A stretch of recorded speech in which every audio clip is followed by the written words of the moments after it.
Hello YouTube, Dave here again. Welcome back to another installment of my Shackled City Adventure Path reviews. So today we are returning to Cauldron and we're going to be taking a look at the fourth installment in the magazine print of the Adventure Path, which is going to be the Demonskar Legacy. This took place in issue 104 of Dungeon Magazine back in November 2003. Cauldron has fallen on some pretty rough times in the last year or so. It began with a rash of abductions and kidnappings, which ended up being the result of a trade slaving ring that was operating beneath the city.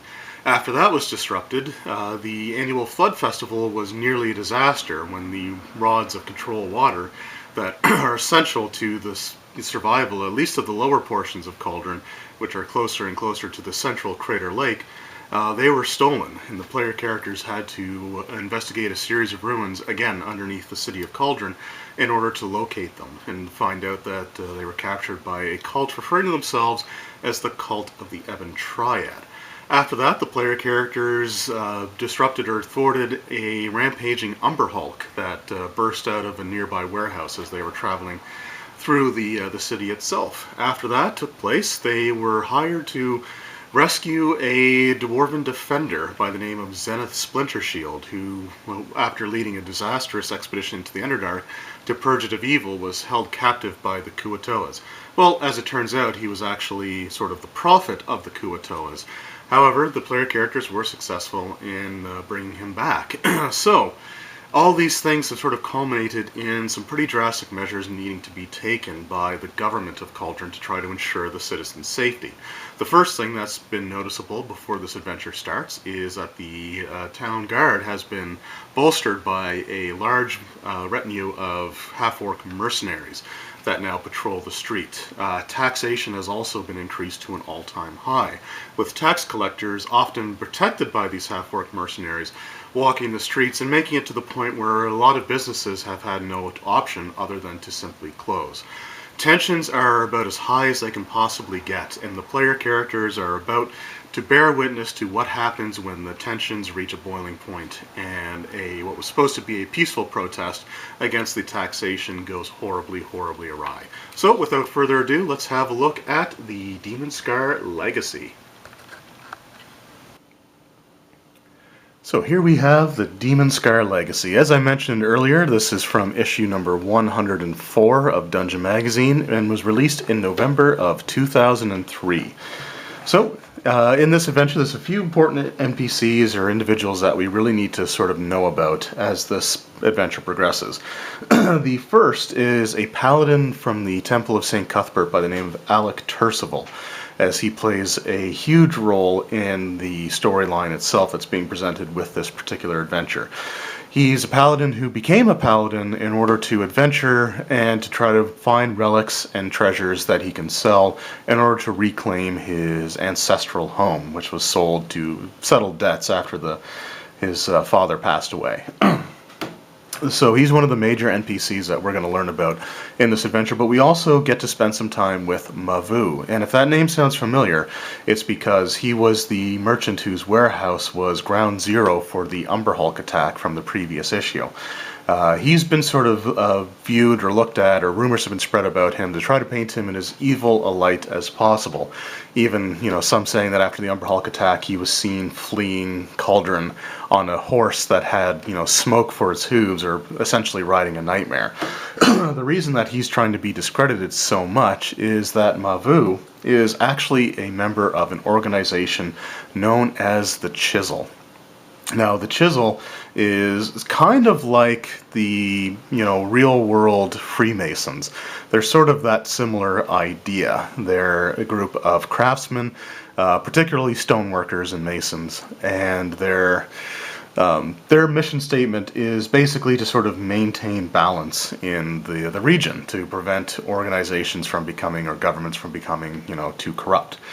Now, their fears is that the government of Cauldron has become rather corrupt with the increase in taxation, as well as, the additional hiring of mercenaries to, protect the tax collectors that you kind of see walking around the streets. They have these half-orc guards with them instead of instead of the human guards, and they're worried that there is some sort of shadow organization sort of behind the scenes, and they don't really know a whole lot about them, but they're hoping to expose them.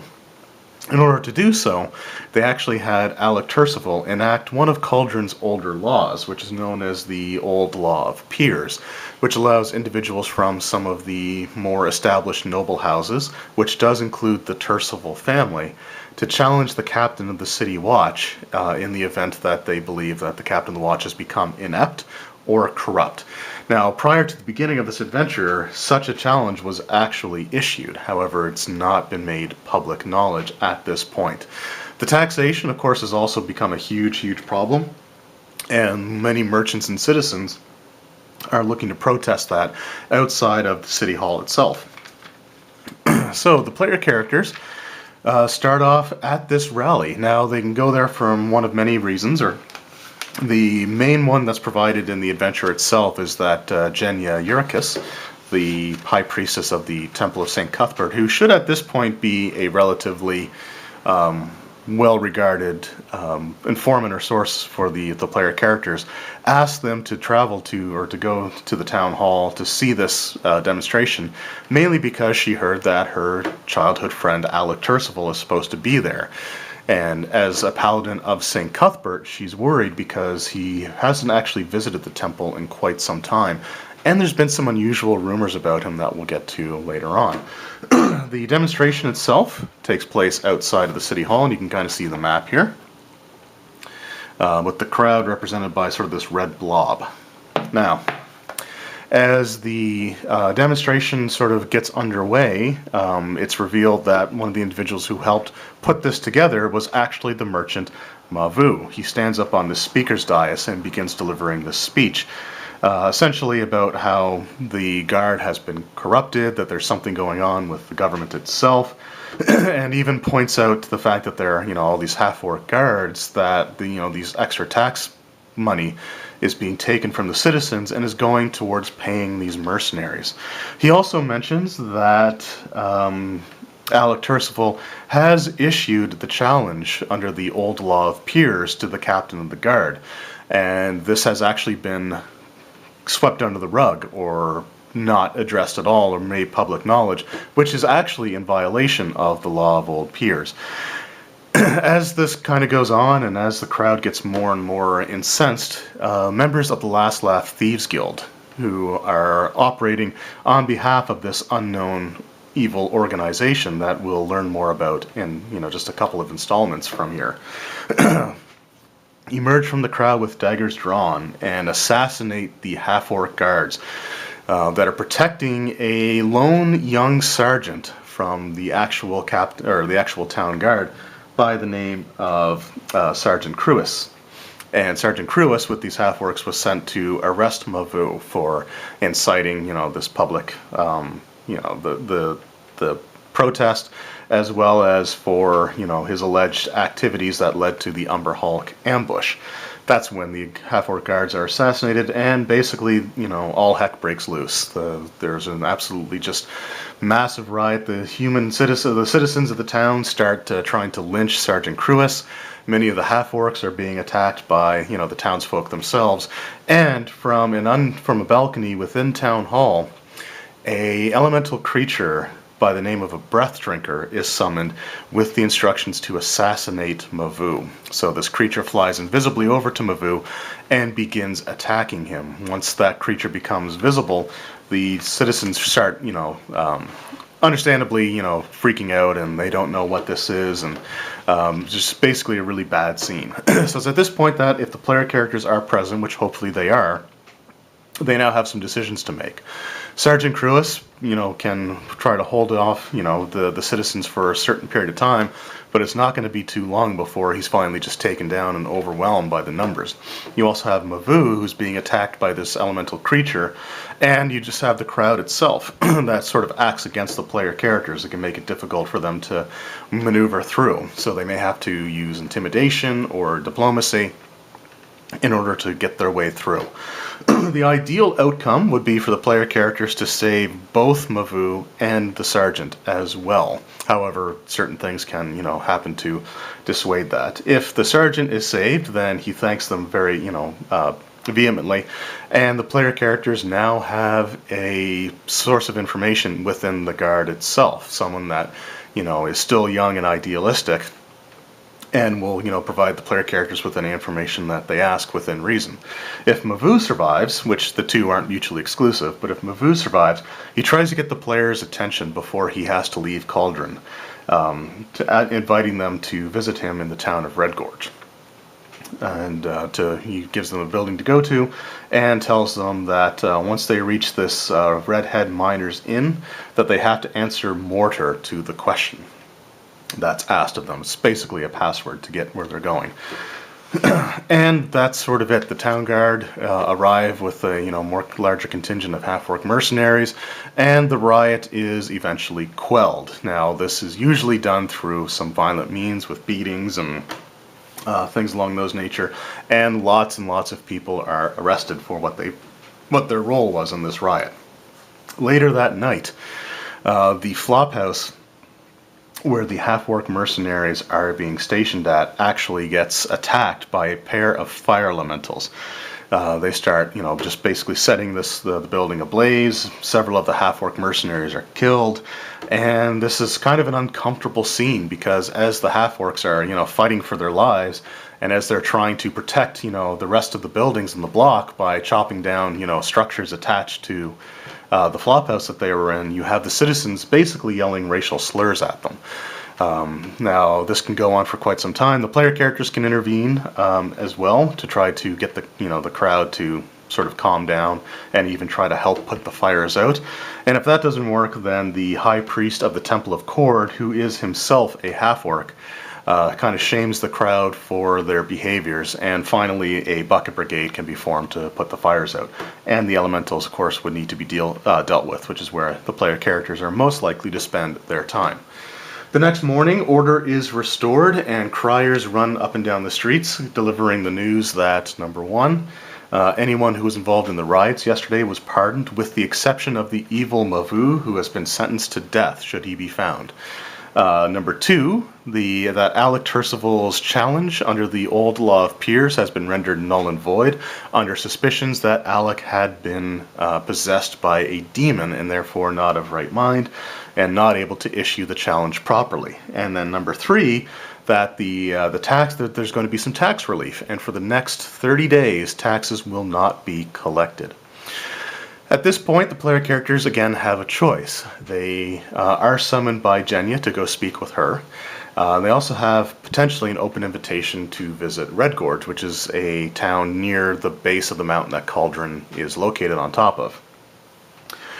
So I'm just going to go through this in the actual order that we have it in the magazine. So the first thing that they would deal with in the magazine is speaking with Jenya, who is very concerned about her friend Alec. It's not like him to be absent from such an important event, and the fact that, she's also heard discouraging rumors that could point to him potentially being possessed by demons, including, showing very, unbelievable feats of strength. That is far beyond anything that he's ever been able to do. Even with, power imbued to him by, St. Cuthbert, it's more consistent, like this just massive showing of strength. So she asks the player characters to see if they can find where he may have been, to retrace his steps to find out what could have happened to him. She does inform them about the fact that Alec was traveling mainly to acquire enough wealth to rebuy his family estate, and that he sells most of the goods that he acquires at a store called Tyget's Old Things, which is run by Tyget, a 120-year-old halfling, with his pet Blink Dog, who kind of keeps him in line when he tries to start gouging the customers. So the characters can go to Tyget's Old Things, and they can find, Tyget lets them know that Alec is actually one of his better suppliers, and shows a bunch of things that Alec has brought to his store in order to sell. They include things like a volcanic basalt carving of a gosling, a baboon mask, a knight in brown like a painting, and the strange silver plate, which we will show right here. And this is referred to as the hegemonic plate. Now, the characters don't actually know the name of it, but the main thing is that on the back, it looks like Alec had etched a map showing going from Cauldron all the way up to a place called Vapric's Voice. So that kind of gives the player characters an indication of where to go. On the way to Vapric's Voice, should they choose to follow it, that does put them going through the town of Red Gorge itself. So the characters, if they haven't already, can go to the Redhead Miners Inn and answer the important question over, where the answer is mortar. The question is what combined with water, sand, and lime. So they give the answer there. And this is where they meet with the Chisel. Now, the Chisel has grown a bit of a reputation to have become more self-serving in recent years. Something that the High Handcrafter, the leader of the organization, who was actually normally located in Cesarine, a nearby large city, kind of shames the other members for and advises them that they have to, go back to the actual mandates of the Chisel itself, which is to ensure the balance of power and not, manipulate things for their own favor. He also mentions that they also have themselves some concerns about the about Alec Tercival, including hearing, several rumors about, his potential demonic possession. They do mention that he was visiting a place known as the Demonskar, which is located along the same lines as that map, which shows Vapric's Voice. It's actually located within the Demonskar itself. They ask the player characters to see if they can, track him down and return him safely, so that they can kind of go about their plans. They're concerned, of course, about the government of Cauldron and rumors of corruption or possibly manipulation by an unknown evil force. And their plan is to try to replace members of the city government one at a time until they have, complete control so they can weed out whatever this unknown evil is. The first step was to use Alec Tercival's nobility to replace the captain of the guard, and those plans have unfortunately been put temporarily on hold. So as the player characters follow the map, they visit a few locations that are marked on there, including the Headless Demon statue, which is a statue of some sort of demon that is being worshipped by a pack of gnolls. The characters, if they're, good enough with religion skills and stuff like that, can actually learn that, with the planes, not religion. If they make a knowledge of the plane skill at a high enough DC, they can actually learn that the demon is a Glabrazu. As they continue along the path, after a few potential random encounters, including the old ogre's cave, which is marked on the map, which has been taken over by a forest sloth, they find evidence that Alec had been there, mainly a spent wand of Cure Light Wounds. On their way to the Demonskar itself and Vapric's Voice, the player characters are intercepted by a celestial by the name of Nidrama. She's a Mavonic Deva and is sort of well known in legends and lore as a protector of the region. And she calls out to the player characters and says the following: "Powerful forces of chaos and evil are afoot. I dare not remain here long, lest my presence attract the attention of those forces. Yet I could not sit by and watch you march into the danger without warning you. The Lord of the Demonskar knows of your approach, and even now his minions prepare for your arrival. They shall use deceit and treachery against you, just as they have done with Alec Tercival before you. You must remain resolute. Alec Tercival must be saved. I have no aid to offer you but knowledge. In ages past, I provided to Cerebar Spellmason a powerful weapon to assist him in his conflict with the Lord of the Demonskar. This was Alakast, a quarterstaff infused with an undying hatred of the fiends of the Outer Rifts. Unfortunately, Alakast was stolen centuries ago, ripped from Spellmason's tomb by a grave robber. Yet do not despair, for it is fated that Alakast should be wielded again against the Lord of the Demonskar. It has found its way to you. All that needs to be done is for you to claim it. Seek Alakast in the lair of my false sisters, beyond the watchful eyes of the north. This is all I am at liberty to say. I wish you well in your travels, heroes, and never lose sight of your goals." So this is when the player characters find their way to Vapric's Voice. a cavern with some large tubes coming out, pipes coming out, with where the howling winds basically makes it sound like someone's moaning or screaming. It's kind of an unsettling location. It also contains, and this is sort of an in-joke, so I do apologize to anyone who wasn't the few players who played in my campaign when I ran this, but there is also a mildly acidic pool near the entrance to where the player characters enter this location. As it turns out, Vaprig's voice is a natural cavern that opens up into what used to be a ruins, or what is a ruins. It used to be a stronghold for an advanced species, ancient species known as spellweavers, and we sort of learn more about them as we go on.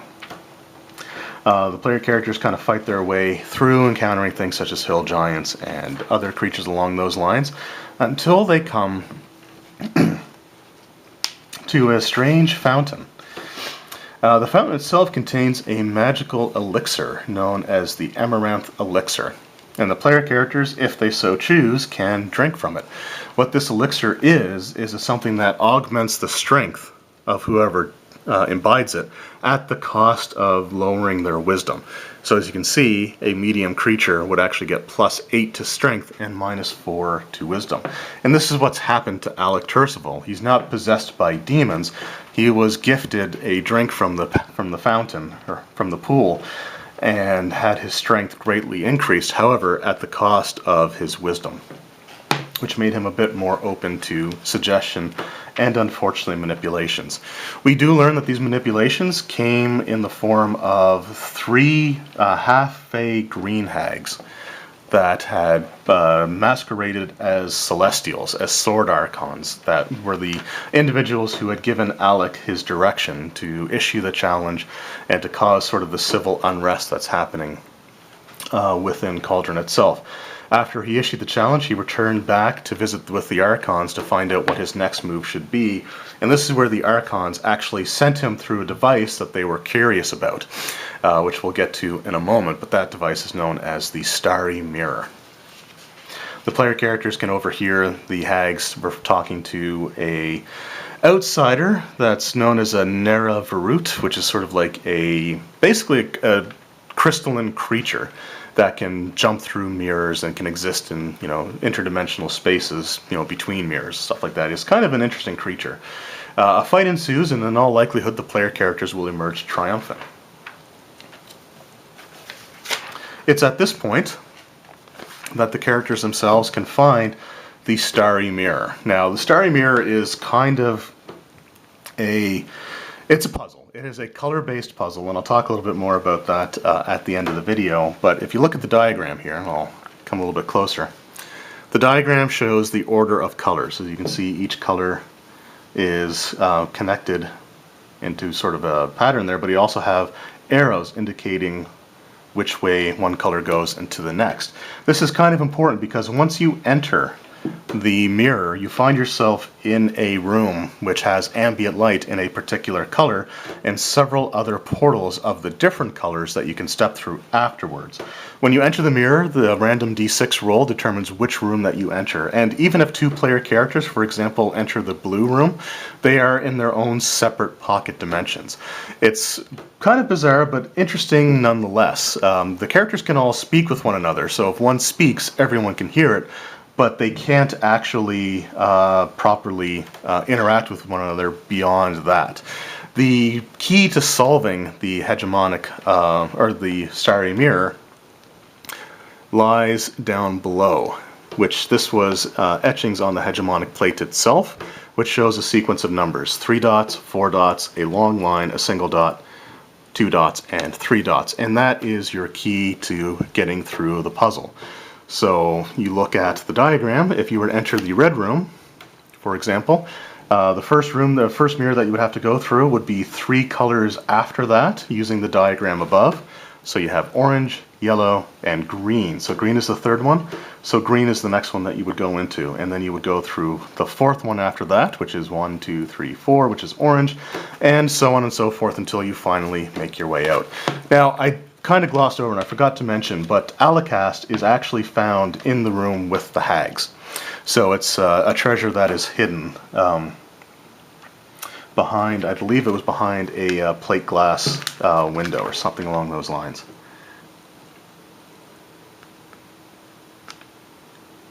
Oh, sorry, it's behind some tapestries. So they find Alicast, hopefully they find Alicast, which is a +1 Bane versus Evil Outsider quarterstaff. Anyway, at that point, I apologize for missing that. Anyway, they make their way through the mirror, hopefully, and into an ancient vault. Now, this vault, as you can see here, you've got the mirror itself. This is a one-way trip. You cannot go back through that particular mirror. As it turns out, the Spellweavers used to have a network of, strongholds that were connected by this apparatus. This is the only one that remains functional, and it's barely functional, so you can emerge through it, but you can't go back through. The characters emerge into a 15 by 15 foot room where a weakened and distraught Alec Tercival lies crumpled on the ground in front of a door, just muttering to himself the same thing over and over and over again. And what he's saying to himself is, when the final cage is shackled, the burning doom shall rise. And he just keeps repeating it over and over and over again. You can see that there's scratch marks on the door itself where he tried to open it. And the reason for that is that the Amaranth elixir wore off. It has a chance to do so every day at dawn. And after Alec stumbled his way through the mirror, through sheer luck, and after a long time, probably several days at this point, if not a couple of weeks, the elixir wore off, and now he's been left in this emotionally crippled state. His mind is almost completely gone. He's rendered almost completely insane, and the only way of actually curing the insanity requires either a heal or a greater restoration spell, which I think at this point in time would be outside of the player character's abilities.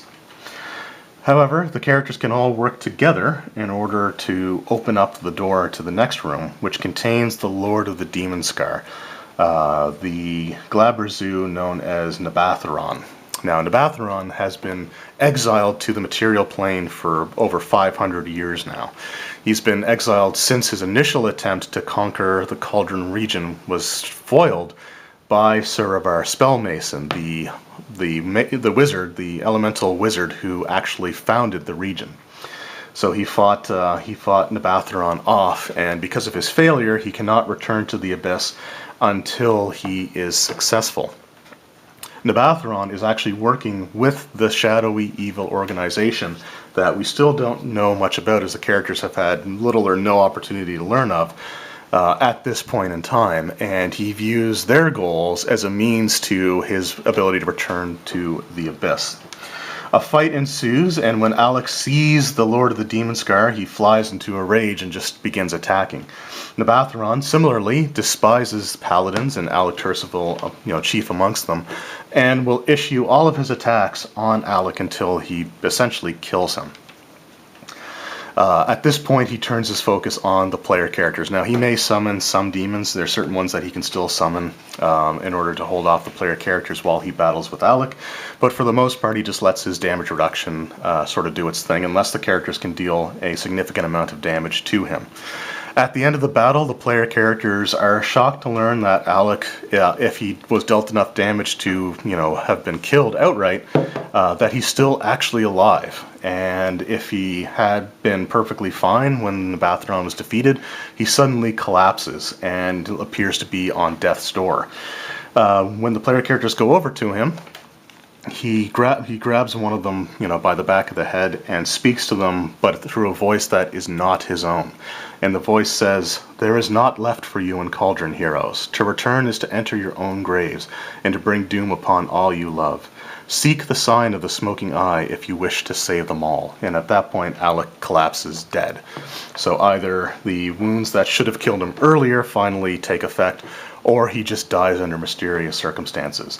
The characters can emerge from the room that they're in, which, as you can see here by the map, there's actually a part of the wall is broken down with some sand pouring out. The characters are over 500 miles away from Cauldron with no easy way to get home. So What fate awaits them now that they are separated so far away from their home, and what is the sign of the smoking eye that they've been asked to seek?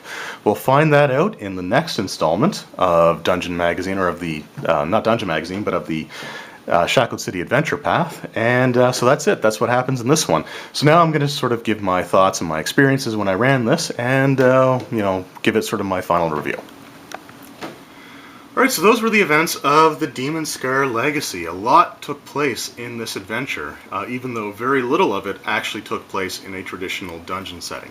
And that's one of my favorite parts of this particular chapter, is that there's a lot of stuff going on, and the player characters actually have a lot of choice. They have a lot of decisions that they have to make at this point in time. For example, how do they interact with the riot that takes place?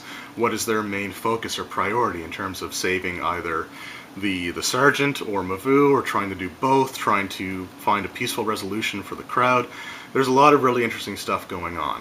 It really builds the tension with the citizens and the government, and we start seeing sort of the decline of how the government is viewed in this adventure itself. Because beforehand, people were more or less happy with the way life was in Cauldron, and we're starting to see that these negative things that have been happening with the slave trading ring, the issues with the Flood Festival and the Umberhulk attack, we're starting to kind of see the morale of the citizens start to decline, especially with the government using these as opportunities to tax the heck out of people. I like the inclusion of the Chisel as an organization, and their motivations are kind of suspect. I mean, they were built around neutrality and maintaining, the balance of, power and authority.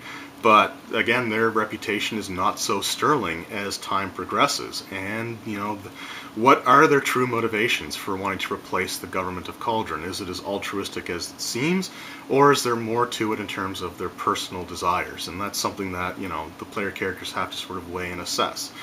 Then there's also the role-playing segment with Tyget at his store and learning about Alec Turcival, seeing some of the treasures. That's a really cool opportunity, again, just to do some great role-playing, along with the meeting with Genya, the meeting with Tyget, and the meeting at Red Gorge. There's just a lot of really cool moments for just role-playing.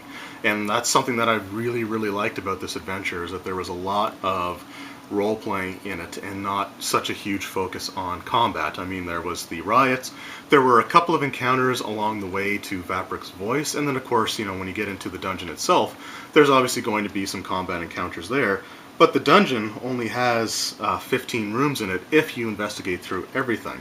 But you don't even have to necessarily do that. It's relatively easy to find your way directly to where the hags were, or even directly towards the Starry Mirror, which is what actually happened with my group. Now, as far as the in-joke goes, I talked about the mildly acidic pool.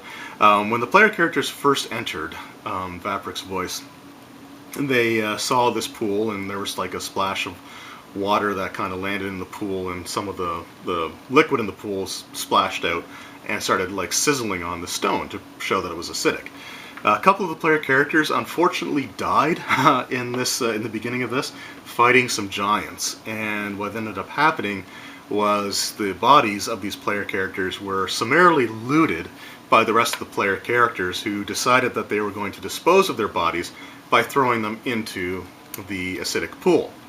When they came back with with a couple of new party members, because they weren't going to take on the dungeon with only the two of them at this point, I think it was 2 or 3 of them, they come back and actually found that the bodies were pulled out of the pools, and that the acidic liquid that they assumed was heavily acidic was actually just pretty mildly acidic. So there was just some minor, burns and stuff to the bodies, but the bodies were propped up outside as a warning to those who would try to plunder, the Vapric's voice.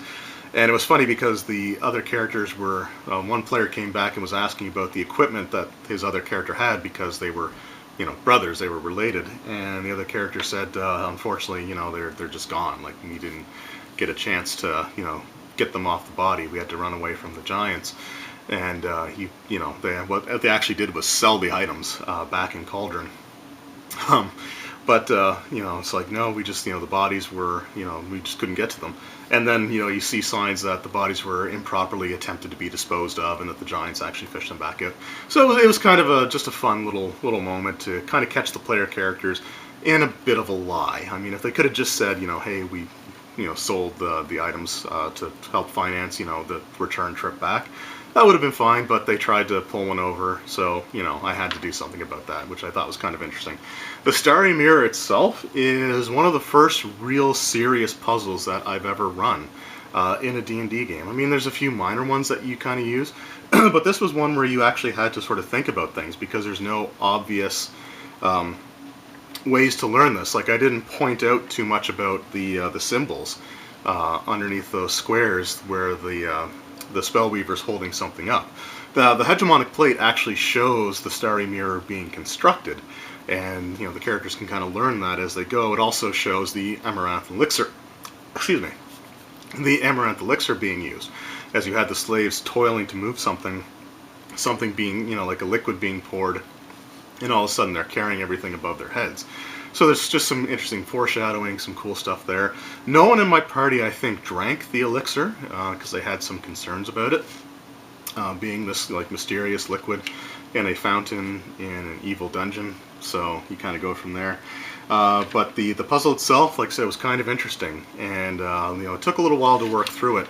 And unfortunately, and it's again, it's kind of funny, but in a weird way. One of my players in this campaign was essentially traumatized by color-based puzzles, and it's a phrase to him that's essentially a 4-letter word, and he hates them.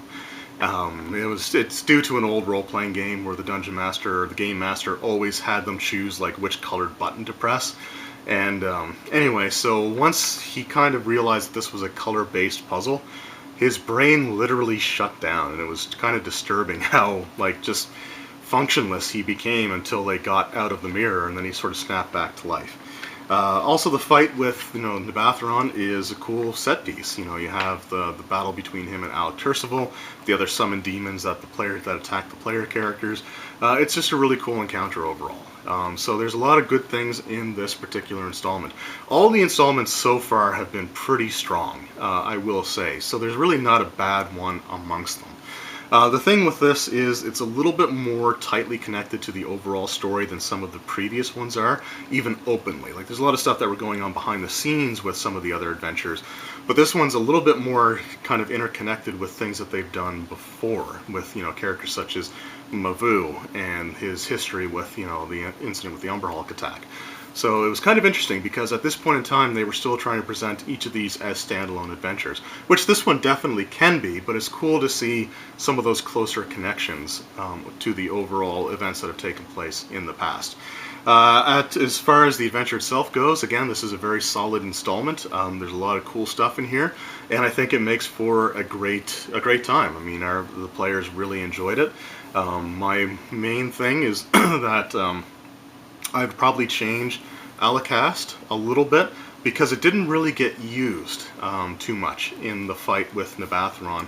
I think there was a few rounds in before they even remembered that they had it, because it was a quarterstaff. And I know the thing with the quarterstaff is that anyone can use it, but if I were to run it again, I would probably tailor the item to match one of the weapon types that's the primary weapon type used by one of the mainline fighters. That way they're more likely to just simply use that as their weapon going forward.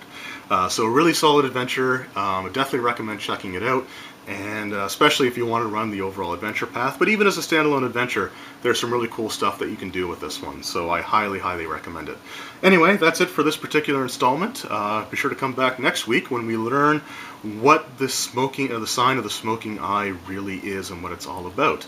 We can also get some interesting foreshadowing into a major villain in the campaign, whether the players realize it or not. And that's where I'm going to leave that. I'm not going to go any further right now. Anyway, thank you guys very much for watching. Hope you enjoyed the video, and we'll see you next time. Take care.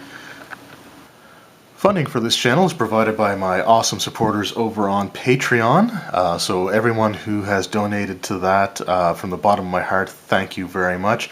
Even $1 a month helps immensely, and without your guys' support, this channel would not be possible. I want to provide special thanks to Kennedy S., David L., Will W., Michael L., The Twisted Tentacle Inn, and Roll Stats for their generous donations. Thank you again to everyone who's contributed, and all of you make this possible.